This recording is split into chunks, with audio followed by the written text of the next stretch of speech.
வணக்கம். ஜீரோதால ட்ரேட் பண்ணுறவங்க zero brokerage டெலிவரிக்கு அவங்க வச்சதுனால எவ்வளோ கோடி பணம் வந்து சேவ் பண்ணியிருக்காங்க அப்படின்னு ஜீரோதா வந்து ஒரு ஆர்டிக்கல் வந்து கொடுத்துருந்தாங்க. இந்த ஆர்டிக்கல் கொஞ்சம் இன்ட்ரெஸ்டிங்காக இருந்துச்சு. இதை பற்றி உங்கள்கிட்ட சொல்லணும் அப்படிங்கிறதுக்காக இந்த பதிவு. ஸோ நம்ம எல்லாருக்குமே தெரியும், ஜீரோதா தான் இந்தியாவில் ப்ரோக்கரேஜில் மிகப்பெரிய ரெவல்யூஷனை கொண்டு வந்தது. பர் ஆர்டருக்கு 20 அப்படிங்கிற மெத்தடை முதல்ல கொண்டு வந்தது ஜீரோதா தான்.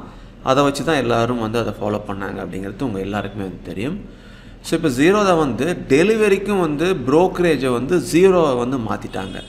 டிசம்பர் 2015 வரைக்கும் ஜீரோதா வந்து டெலிவரிக்கு, அதாவது ஈக்குவிட்டியில் நம்ம ஹோல்டிங்க்கு ஸ்டாக்ஸை வாங்கினோம் அப்படின்னா 0.01 or ₹20 whichever is lower அப்படிங்கிற ப்ரோக்கரேஜை வந்து வச்சுருந்தாங்க. அதுக்கப்புறமா நீங்கள் டெலிவரி டேட் பண்ணிங்கன்னா உங்களுக்கு ப்ரோக்கரேஜ் சார்ஜஸே கிடையாது அப்படிங்கிறதையும் அவங்க சொல்லிட்டாங்க. ஸோ டிசம்பர் 2015 இப்போ வரைக்கும் ப்ரோக்கரேஜ் சார்ஜஸே ஜீரோதா வாங்குறதே இல்லை. இதை அவங்க ஒரு கம்பேரிஷனோட அவங்க வந்து கொஞ்சம் எக்ஸ்பிளைன் பண்ணியிருந்தாங்க.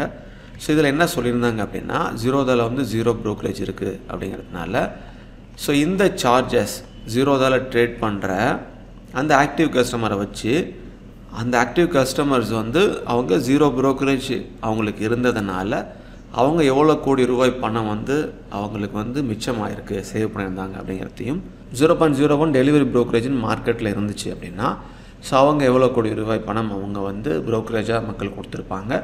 அதுவும் இல்லாமல் 0.3% வந்து ப்ரோக்கரேஜ், அது வரைக்கும் வந்து ப்ரோக்கரேஜ் வாங்கிட்டு இருக்காங்க.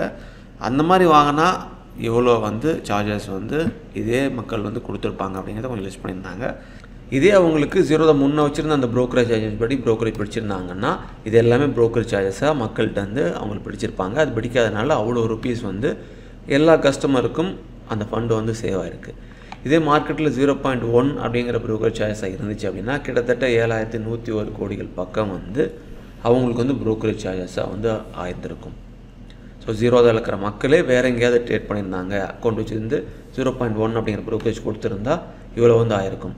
இதை ஜீரோதாவில் ட்ரேட் பண்ணியிருந்த மக்கள் அது அப்படியே வந்து 0.3%க்கு டெலிவரிக்கு ப்ரோக்கரேஜ் ட்ரேட் பண்ணியிருந்தாங்க அப்படின்னா 2016 2025 வரைக்கும் கிட்டத்தட்ட 21,305 கோடிகள் பக்கம் வந்து ப்ரோக்கரேஜ் கமிஷனாகவே அவங்க டெலிவரி கொடுத்துருந்துருப்பாங்க.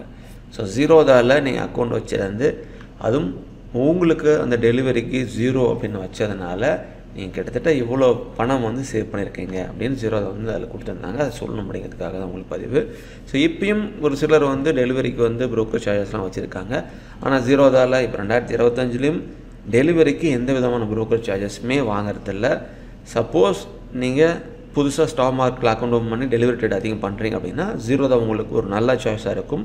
ஸோ இப்போ டிஸ்பிளேயில் ஜீரோதாவோட தமிழ்நாடு பார்ட்னர் நம்பரும் வைக்கிறேன். உங்களுக்கு வேணும்னா அவங்களுக்கு கூப்பிட்டு ஜீரோதாவில் அக்கௌண்ட் ஓப்பன் பண்ணிக்கலாம். எல்லா சப்போர்ட்டும் தமிழில் நீங்கள் அவங்க வாங்கிக்கலாம்.